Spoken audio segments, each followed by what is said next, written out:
Class 12 history इतिहास chapter 2 राजा और किसान। राजा, किसान और नगर, आरंभिक राज्य और अर्थव्यवस्था, विभिन्न लघु और दीर्घोत्तरीय क्वेश्चन करने वाले हैं जो मिशन 2027 में रखे हैं, जो 2027 में क्लास 12 फाइनल एग्जाम देने वाले हैं, जो न्यू बैच स्टार्ट हो गया है। चलिए क्वेश्चन पर चलते हैं। आपका फर्स्ट क्वेश्चन, मौर्यकालीन स्तंभों पर एक लघुलेख लिखे। मौर्य काल की सर्वश्रेष्ठ कलाकृति स्तंभों तथा अनेकों शीर्षों पर पशु आकृतियों का निर्माण है। इन स्तंभों का निर्माण अशोक द्वारा कराया गया था। इन पर उसकी धर्मलिपि आकृति है। इन्हें साम्राज्य के विभिन्न भागों में मुख्य मार्गों पर अवस्थित किया गया था। इनमें से जो स्तंभ आज दिल्ली, प्रयाग, लौरिया, अरेराज, लौरियानंदगढ़ तथा रामपुर में है, उन पर अशोक के प्रमुख लेख संस्कृति, लुम्बिनी, सांची, सारनाथ, कौशाम्बी आदि स्थानों पर प्राप्त स्तंभों पर उसके लघुलेख प्राप्त होते हैं। लघुलेख प्राप्त होते हैं मतलब इस जगह पर प्राप्त हुए हैं। चलिए आपका सवाल नंबर नहीं अभी और है। स्तंभों का निर्माण उच्च कोटि के अभियांत्रिकी कला को प्रदर्शित करता है। पहाड़ों से विशाल खंड को काटा गया है। महत्वपूर्ण सतहों को अत्यंत बारीकी और परिशुद्धता के साथ तराशा गया है। एक पाषाण खंड से 40 फीट स्तंभ को शुद्धता के साथ तराशना निश्चित ही आश्चर्यजनक है और मौर्य कलाकार के अभियांत्रिकी ज्ञान की पूर्णता का सर्वोत्तम उदाहरण प्रतीत होता है। आपका सवाल नंबर 2, मौर्यकालीन इतिहास के 4 अभिलेख स्रोतों को लिखे। मतलब मौर्यकालीन इतिहास के 4 अभिलेख स्रोतों को लिखे। आपका आंसर मौर्यकालीन इतिहास के 4 अभिलेख स्रोत निम्नलिखित है। एक में 14 विहित शिलालेख जो कलसी साहबबाज गढ़ी आदि से मिले हैं। 2 में मस्की गुजरा से प्राप्त लघु शिलालेख। 3 में गिरनार से प्राप्त लघु शिलालेख। 4 में लौरिया अरेराज से प्राप्त स्तंभ अभिलेख।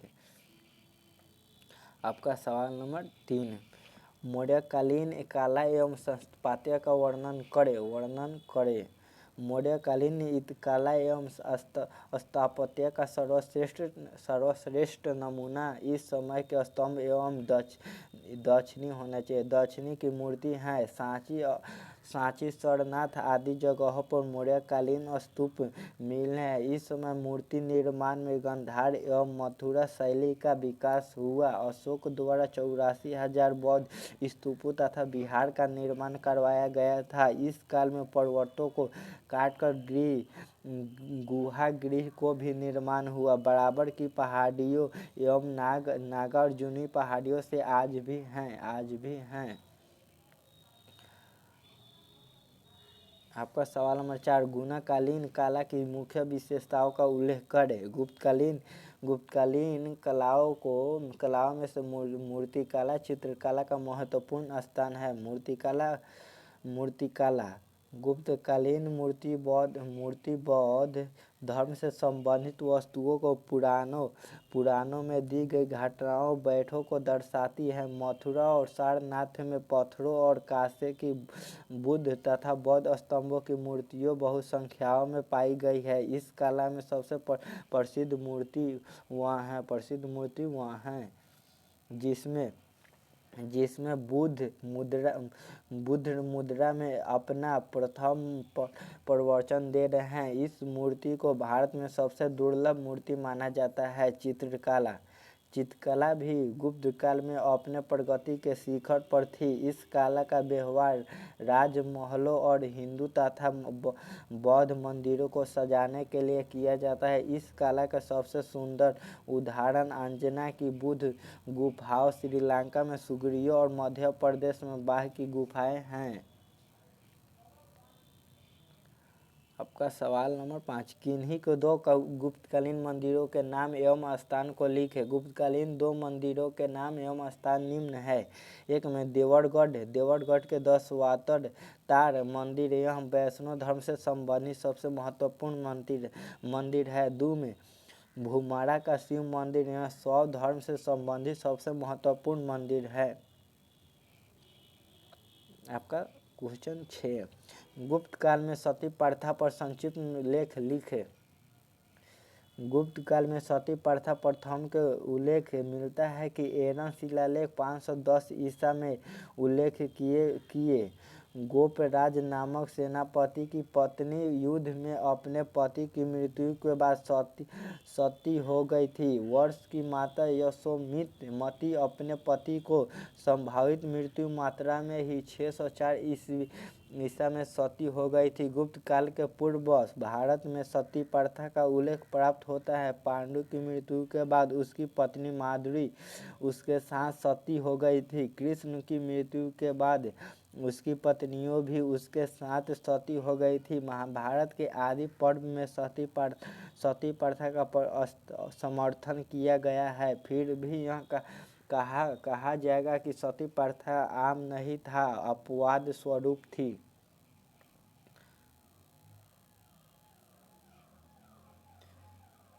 चंद्रगुप्त विक्रमादित्य के बारे में आप क्या जानते हैं? गुप्त काल में सती प्रथा के उल्लेख मिलता है कि एरन शिलालेख 510 ईस्वी में उल्लेख है कि गोपराज नामक सेनापति की पत्नी युद्ध में अपने पति की मृत्यु के बाद सती हो गई थी। वर्ष की माता यशोमती अपने पति की संभावित मृत्यु मात्रा में ही 604 ईस्वी में सती हो गई थी। गुप्त काल में अपवाद स्वरूप से एक मिनट यहाँ भी 6 या 7 मिस्टेक हो गया। सेम क्वेश्चन है। आइए यहाँ पर मेगास्थनीज वो छोड़िए। मेगास्थनीज के बारे में आप क्या जानते हैं? मेगास्थनीज के बारे में क्या जानते हैं? आपका आंसर, मेगास्थनीज चंद्रगुप्त मौर्य के दरबार में यूनानी राजदूत था। उसने सेल्यूकस ने अपना राजदूत बनाकर चंद्रगुप्त मौर्य के दरबार में भेजा था। मेगास्थनीज ने भारत में जो कुछ देखा उसे इंडिका नामक पुस्तक में लेखकबद्ध किया था। उसने भारत का जो विवरण प्रस्तुत किया है उसमें उसने भौगोलिक पर्यावरण, भारतीय के सामाजिक जीवन, उनकी धार्मिक आस्थाओं, राजनीतिक तथा प्रशासन के बारे में लिखा।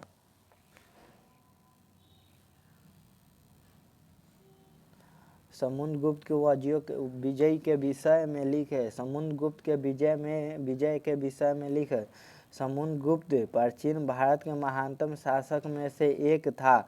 उसने अपने पिता की नीति का अनुसरण करते दिग्विजय की नीति अपनाया। उसने सबसे पहले उत्तर भारत को जीता और इस क्षेत्र के सभी और 9 राज्यों को अपने साम्राज्य में शामिल कर लिया। इसके पश्चात 8 राज्यों को जीतकर वह राजा अपना सेवक बनाया। तत्पश्चात दक्षिण भारत के राजाओं को पराजित किया और अपनी अधीनता स्वीकार करने के एवज में उनका राज्य वापस लौटा दिया। वह बड़ा ही दूरदर्शी था और इस बात को अच्छी प्रकार समझता था कि उन दिनों आवागमन के साधनों के अभाव में राजतंत्रनी व्यवस्था इतने बड़े क्षेत्र पर नियंत्रण बनाए रखना संभव नहीं था। इसलिए उन राजाओं के साथ मित्रतापूर्ण संबंध बनाए रखना उचित समझा। इसलिए उसे महान शासक कहा जाता है। आपका सवाल नंबर 10, समुद्रगुप्त की नेपोलियन से तुलना क्यों की जाती है? 2 कारण बताएं। समुद्रगुप्त की नेपोलियन से तुलना की जाती है। इसके दो कारण निम्न हैं। एक में विजयी अभियानों के कारण समुद्रगुप्त नेपोलियन के समान कई विजयी अभियान किए, आर्यात, दक्षिणी पथ आदि क्षेत्रों पर विजय पाई थी। आपका सवाल नंबर 2, साम्राज्य के सदृढ़ता के कारण जिस प्रकार नेपोलियन के समय फ्रांस यूरोप का सर्वाधिक शक्तिशाली राजा था, उसी प्रकार समुद्रगुप्त के समय गुप्त वंश को चुनौती देने वाला कोई नहीं था। समुद्रगुप्त पर एक संक्षिप्त टिप्पणी लिखें। गुप्त शासक चंद्रगुप्त प्रथम का उत्तराधिकारी उसका पुत्र समुद्रगुप्त था। भारतीय इतिहास में समुद्रगुप्त का स्थान एक महान विजेता तथा प्रतिभाशाली सम्राट के रूप में स्वीकार किया गया। उसने अपनी विजयों के द्वारा भारत को राजनीतिक एकता के सूत्र में बांधा। समुद्रगुप्त एक महान विजेता ही नहीं बल्कि कुशल संगठन कर्ता तथा कला और संस्कृति का प्रेरक भी था। प्रयाग प्रायश्चित में उसे स्वराज्य जो अर्थात समस्त राजाओं का उन्मूलन करने वाला एक के साथ साथ उसे ज्ञान सम्राट भी कहा गया।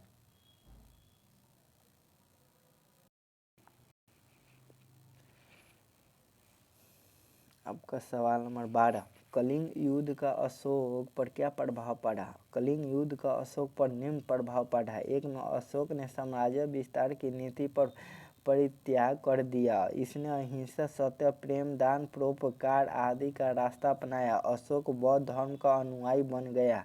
बौद्ध धर्म का प्रचार पूरे देश के साथ साथ विदेशों में भी किया।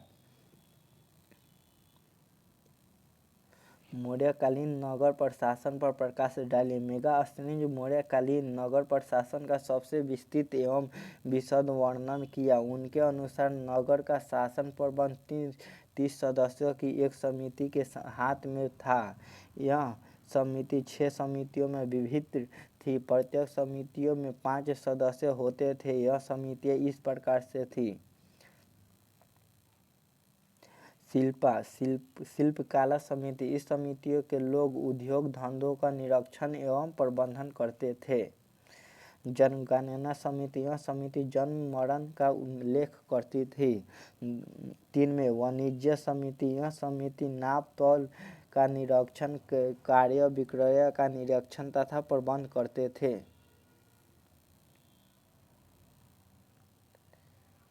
उद्योग समिति। यह समिति उत्पादित वस्तुओं की देखभाल करती थी। कर समिति। इस समिति का प्रमुख कार्य कर वसूल करना था। विदेशी यात्री समिति। यह समिति विदेशियों के रहने तथा भोजन आदि की व्यवस्था करती थी।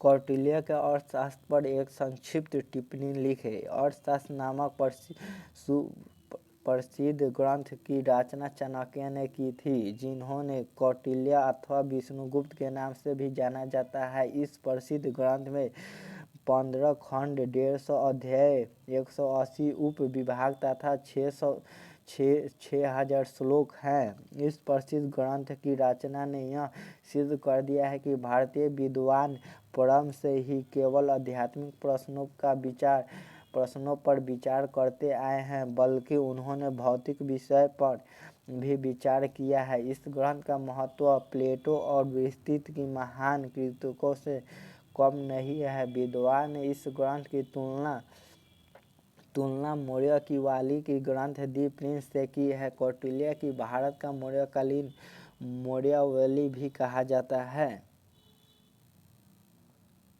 महाजन पद से आप क्या समझते हैं? महाजन पद से आप क्या समझते हैं? उत्तर वैदिक काल में जिन क्षेत्रीय राज्यों के उदय की प्रक्रिया आरंभ हुई थी, वह 6वीं सदी ईसा पूर्व तक आते आते बड़े राज्यों बदल गए। इन्हें प्रभुत्व संपन्न राज्यों को महाजन पद कहा गया। बौद्ध ग्रंथ अंगुत्तर निकाय के अनुसार 16 महाजन पद थे, जो निम्नलिखित हैं।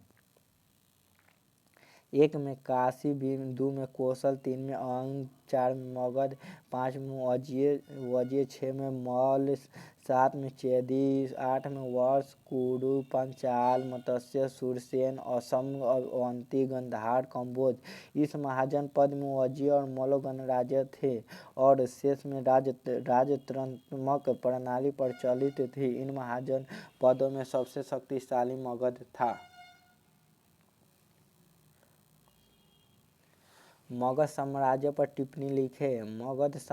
मगध एक बहुत ही प्राचीनतम तथा शक्तिशाली महाजनपद था। इसमें दक्षिणी बिहार के वर्तमान पटना तथा गया जिले में सम्मिलित थे। 6ठी तथा 4ठी शताब्दी ईसा पूर्व के बीच के काल में यह महाजनपद बहुत ही शक्तिशाली बन गया। इस राज्य की स्थिति अधिक दृढ़ होने के अवशेष के कारण थे। इसकी प्राचीन राजधानी राजगिरी थी। राजगिरी के इर्द गिर्द पहाड़ियाँ थी जो इसकी प्राकृतिक रूप से रक्षा करती थी। यह एक बहुत उपजाऊ थी। यह गंगा और सोन नदियों में नौकाओं द्वारा यातायात की सुविधा में भी मगध की समुद्री का कारण थी, जिसके कारण व्यापार में वृद्धि हुई। उसके अतिरिक्त यहाँ लोहे की खानें भी स्थित हैं, जहाँ से कृषि यंत्र तथा हथियार बनाने के लिए लोहा आसानी से उपलब्ध था। परंतु प्राचीन बौद्ध तथा जैन विद्वानों ने इस महाजन की शक्ति का कारण कुछ लोगों के व्यक्तिगत गुण बताए थे। बिंबिसार, अजातशत्रु, महाजन, महापद्मनंदन कुछ ऐसे ही व्यक्तियों के नाम हैं जिन्होंने अपने मंत्रियों के सहयोग से साम्राज्यवादी नीति को लागू किया। अशोक ने बौद्ध धर्म के प्रचार के लिए क्या कार्य किया? कलिंग युद्ध के उपरांत अशोक ने प्रचार प्रसार के लिए तन मन धन से कार्य किया। अशोक ने महात्मा बुद्ध से संबंधित तीर्थ स्थानों लुम्बिनी, कपिलवस्तु, गया, कुशीनगर तथा श्रावस्ती की यात्राएं की और जिन सिद्धांतों का प्रचार किया उनका पालन स्वयं भी किया। अशोक ने बौद्ध धर्म के नियमों को शिलाओं, स्तंभों, गुफाओं पर खुदवाया। उसने अनेक स्तूप बनवाए। उसने बौद्ध भिक्षुओं को आर्थिक सहायता दी। बौद्ध धर्म की अतिरिक्त फूट को दूर करने के लिए पाटलिपुत्र में बौद्ध की तीसरी संगीति का आयोजन भी किया।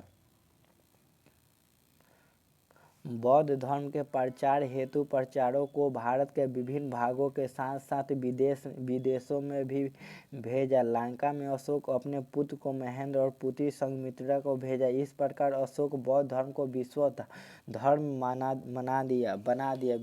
बना दिया। कनिष्क की उपलब्धियों पर एक संक्षिप्त टिप्पणी लिखें।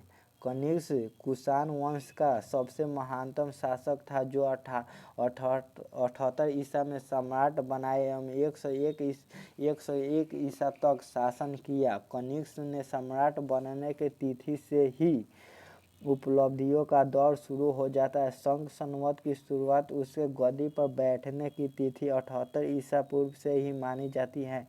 कनिष्क भारत का पहला शासक था जिसने चीन पर आक्रमण करके उसके आर्थिक रूप से महत्वपूर्ण क्षेत्र सिल्क रूट पर कब्जा किया था। कनिष्क बौद्ध धर्म की अनुयायी था। उसने अशोक की तरह ही एशिया एवं चीन में बौद्ध धर्म के प्रचार करवाया था। कनिष्क के संरक्षण में ही कश्मीर के कुंडलवन बिहार में चतुर्थ बौद्ध संगीति का आयोजन किया गया था।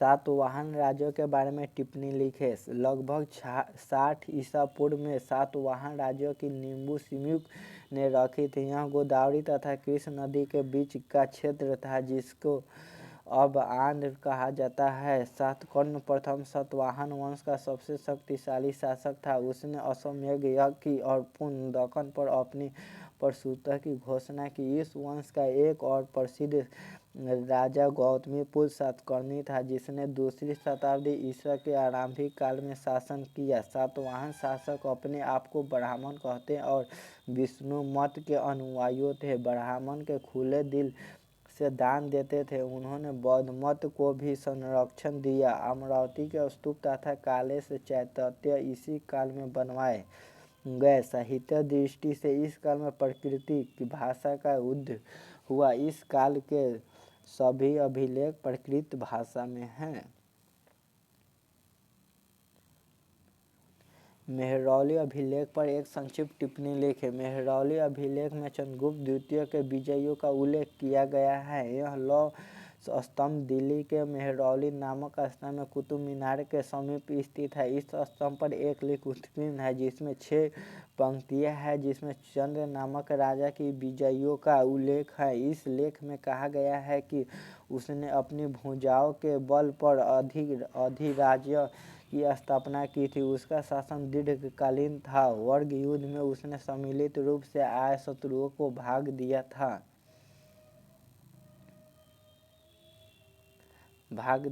युद्ध में सिंधु नदी के 7 मुखियों को पार करके उसने वाहिलिकों को पराजित किया। उसके शौर्य से आज भी दक्षिणी समुद्र गंधायामन है, जिसमें समय अभिलेख उत्कीर्ण कराया गया। उस समय उस राजा की मृत्यु हो चुकी थी।